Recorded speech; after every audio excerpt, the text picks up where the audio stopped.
शांत सिंह शावक आणि कासवाची गोड मैत्री.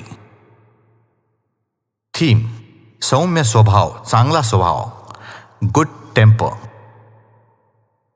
एका गोंडस जंगलात, जिथे पाखरांची किलबिल, पानांची सळसळ आणि हिरव्या झाडांची सावली होती, तिथे राहत होते दोन चिमुकले पण खूपच खट्याळ सिंह शावक, लिओ आणि जारा. त्यांना खेळायला फारच आवडायचं. कधी लपाछपी, धबधब्याच्या बाजूने शर्यत, एकमेकांवर झेप घेणं यामध्ये ते हरवून जायचे. पण एक त्रासदायक त्यांची सवय होती. त्यांना राग लवकर यायचा, विशेषतः जेव्हा काही त्यांच्या मनासारखं घडलं नाही तेव्हा. एके दिवशी दुपारच्या कोवळ्या उन्हात ही दोघं लहानसे दगड गोळा करून मनोरे तयार करत होते. माझा उंच, नाही माझा सरळ, असं म्हणत मस्ती सुरू होती. तेवढ्यात टिको नावाचा कासव तिथून सावकाश चालत येत होता. त्याच्या मोठ्या पाठीमुळे अनावधानाने त्यांच्या मनोऱ्यांवर धक्का लागला आणि सगळं कोसळून गेलं. टप टप ढासळलं सगळं. लिओ जोरात किंचाळणार होता.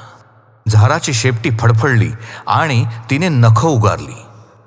पण अचानकच त्यांच्या लक्षात आलं, आई सिंहिणीने आपल्याला काय शिकवलं होतं ते. शांत राहणारा सिंह रागट सिंहापेक्षा जास्त सामर्थ्यवान असतो. झाराने डोळे मिटले आणि शांत हसत खाली वाकली. काही हरकत नाही टिको, आपण परत एकत्र करूया, ती म्हणाली.